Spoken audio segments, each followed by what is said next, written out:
Guess who's back? Me.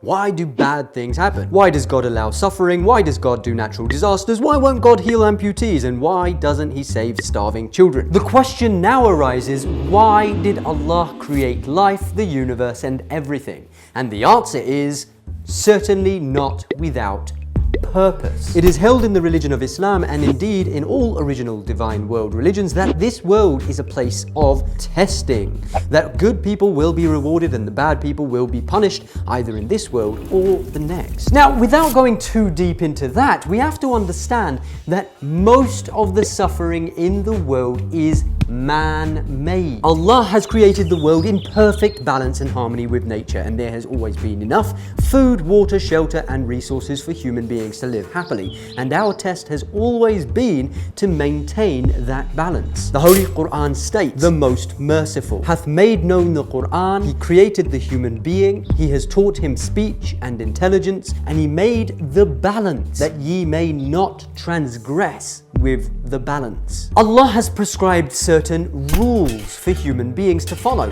If they follow these rules, then most of the suffering in the world would disappear. For instance, the alms, which are obligatory for all Muslims to pay, is not a huge burden. And yet, if everyone on earth was paying that charity, would there be any poverty left? Did you know that the net worth of the world's billionaires increased from less than $1 trillion in 2000 to over $7 trillion in 2015? The wealth distribution pyramid of 2013 reveals that half of the world's wealth belongs to the top 1%. That's right, this 1% of people has the ability to end world poverty, but they're not. And the bottom 95% of people on the planet are left to scramble over just 28.4% of the world's wealth. These people, due to the fact that they are rich and powerful, pretty much rule the world through funding political parties of their choice, controlling the world banking system, funding wars, and enslaving the common people, me and you, through debt. And we've been indoctrinated into believing that this is the way the world is supposed to be. It's not supposed to be this way,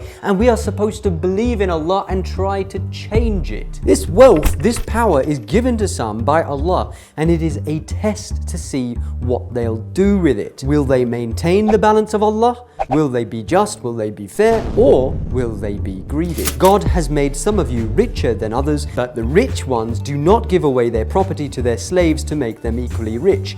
Do they reject the bounties of Allah? When it comes to the things that Allah has placed in our hands, we should not turn around and say, "Hey, the world's a bad place. Why should I try to make it any better?"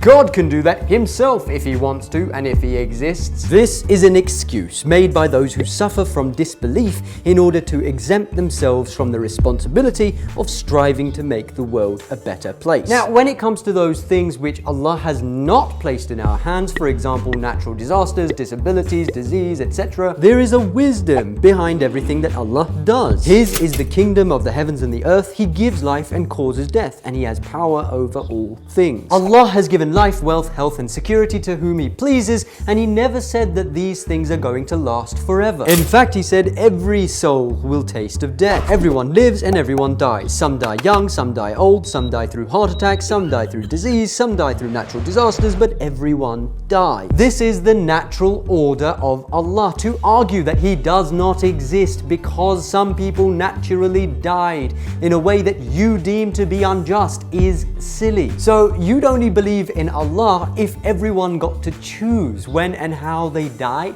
That's just strange. You'd only believe in Allah if everything was, in your eyes, perfect. Everyone was happy, everyone was healthy, and the world was just a perfect place. Then you'd believe in Allah? Well, you're not describing this world. You're describing heaven. Nowhere has Allah or any of the divine messengers and prophets ever described this world as a place of eternal bliss. In fact, they have always argued the contrary, that this world is a place of trials, tribulations, and suffering, and that the believers will go to the eventual place of eternal bliss. One of the arguments that atheists present is, you only believe in God because you were born into a believing household. Atheists pose the question that would you have believed if you were not born into a believing household? This is called ad hominem.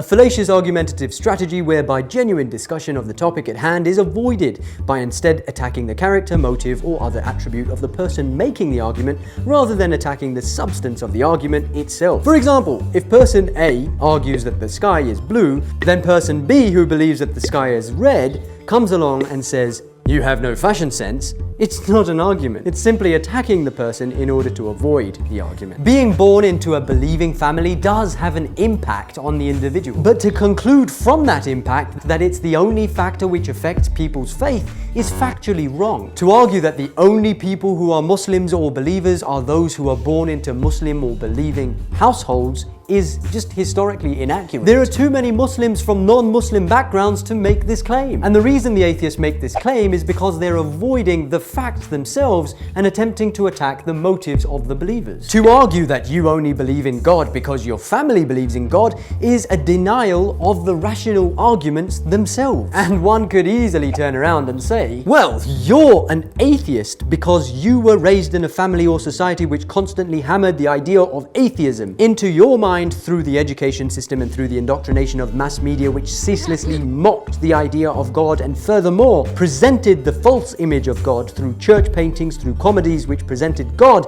as a humanoid bearded old man, and went on to highlight constantly how ridiculous religious people were. Thus it seeped into your conscious and subconscious mind that number 1, God is a man, number 2, religion is a man-made concept used to close people's minds, control them and trick them out of their money, and number 3, therefore, it's all fake. Bearing all this in mind, you can't really be blamed for overlooking the fact that number 1, God is not a man. Number 2, God sent religion to guide humans towards perfection, but humans changed the religion and warped the idea of God in the minds of the people in order to close their minds, control them, and trick them out of their money. And number 3, therefore, it's your job to search for the truth and not to just accept what people say without deep introspection, research, and contemplation.